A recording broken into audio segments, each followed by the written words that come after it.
Hi friends, it's Belinda here from BMakingJoy. Welcome to my channel.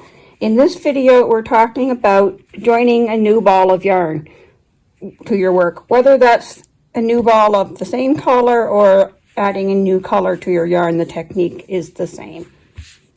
First, today we're going to talk about adding a new color to make stripes. I'm going to start my color at the beginning of the row.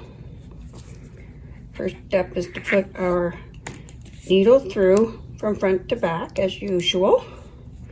Grab our new color, and remember we wrap it around this way, counterclockwise, so we're going to leave the tail behind and the new yarn to the front.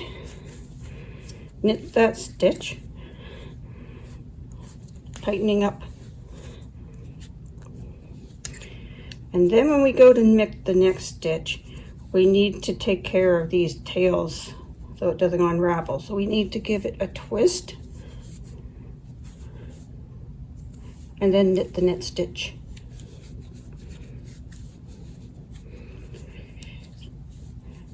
Now I'm going to start weaving my tails in as I go too, but one at a time. So I'm going to weave this old tail in first, and then when I come back to the next row, I'll pick up the other tail to weave in. So that involves just crossing this tail over our yarn as we go.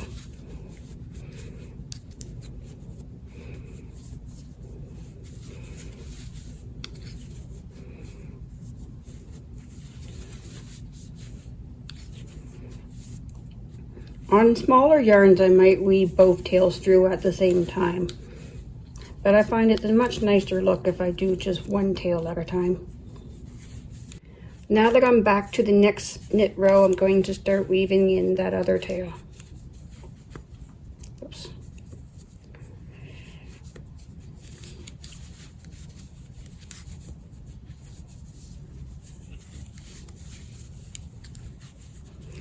Again, by crossing it over our working yarn every stitch, or even every second or third stitch.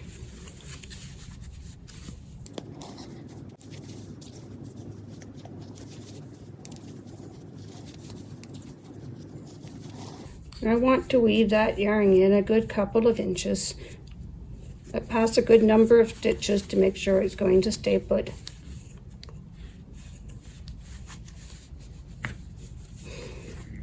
And then I can trim that. And it'll work its way in. And there we've got a nice even join. And our ends are already woven in, so we don't need to do them later.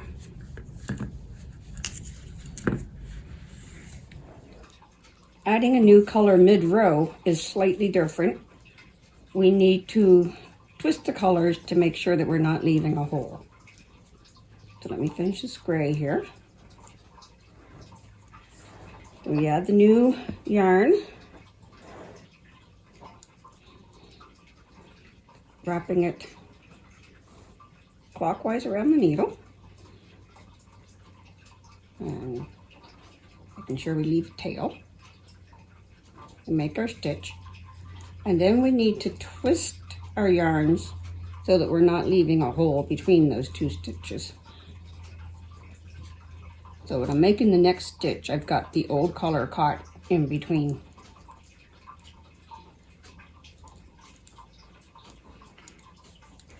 Now in this case, for my temperature blanket, I know I'm going to need these two colors later on, so they're staying there. But in the next two rows, I'm going to need them again. And then I carry on, and this new tail that I've made, I can weave it in as I go. So that involves just lifting the tail up, grabbing the stitch under it, and then in the next stitch, while the tail comes down, our working yarn is coming over it to grab it.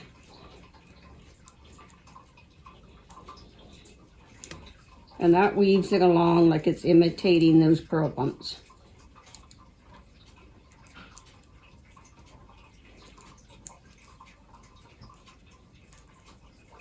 A situation that might seem daunting is if we have to add a new string of yarn on the purl side.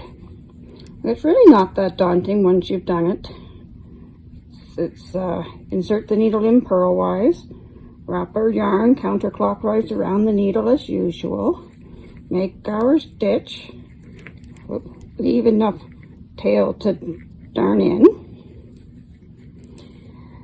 and before the next stitch, let's cross the yarn so that we're not leaving a hole, and then make our next stitch. Now, if the purl side is the wrong side of the fabric, I can weave tails in here. And if it's a thick enough yarn, I can weave both tails in at the same time.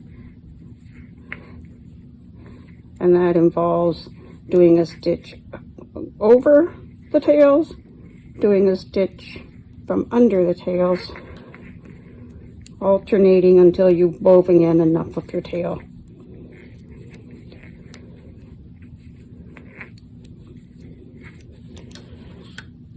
And in this case, with a dark fabric, it's not showing through. But if they were lighter colors, I would weave the blue in first so that it weaves in with the blue.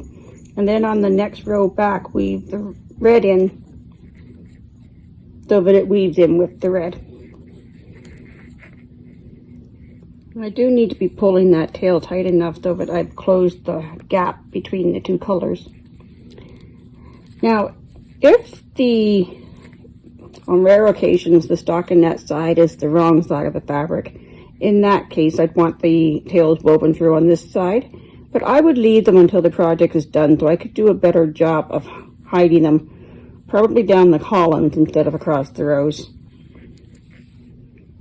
The next thing you'll want to learn is how to weave in the yarn after the fact, as in this case, where I changed color gradually.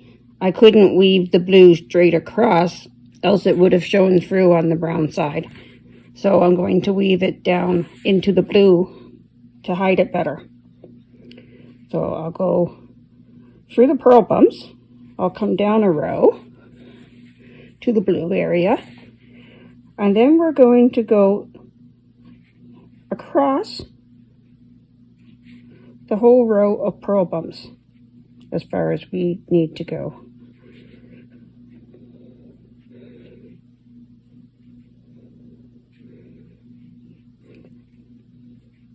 And we know we're not going to show through on the other side when we can't see our needle on the other side. That last stitch I made was wonky, so let's take that back out. I'm going to need to come down another row because I don't want to go through the brown. So we'll pull through that. Then we'll come down another row and start grabbing more of those purl bumps.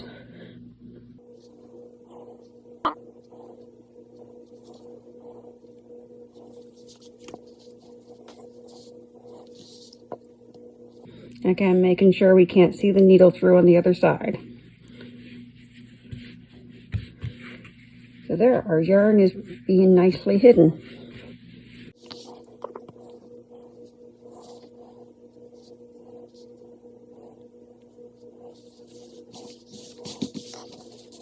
That's enough, I can cut the rest of that.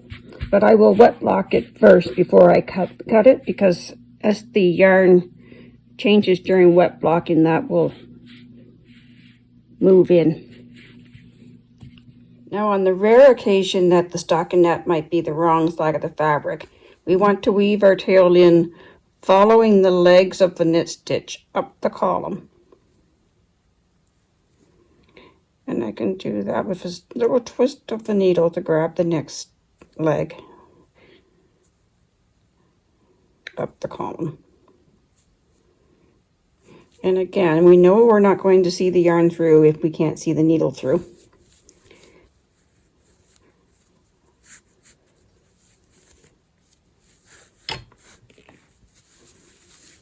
Then it's buried in there neatly and it's not showing through. The same thing applies to the tail that was left behind at the cast on. You want to weave it in on the wrong side of the work,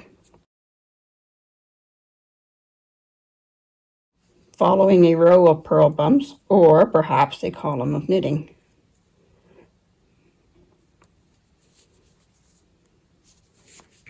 If the work was a piece of knit one, purl one ribbing, I find it best to weave the tail in following a column of knit stitches.